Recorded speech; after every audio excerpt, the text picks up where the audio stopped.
sinabi ng bawal sa kanya yan eh. May ubo yan eh.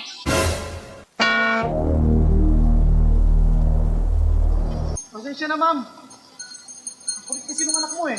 Sabi ko nga bawal eh. Ba't kasi umuulan, nagtinda ka ng ice drop? Sige po, ma'am. Balik na lang ako pag umaraw.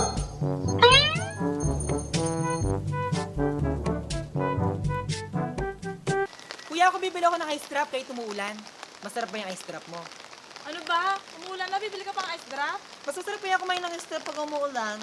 Di ba, kuya? Pabili nga isa.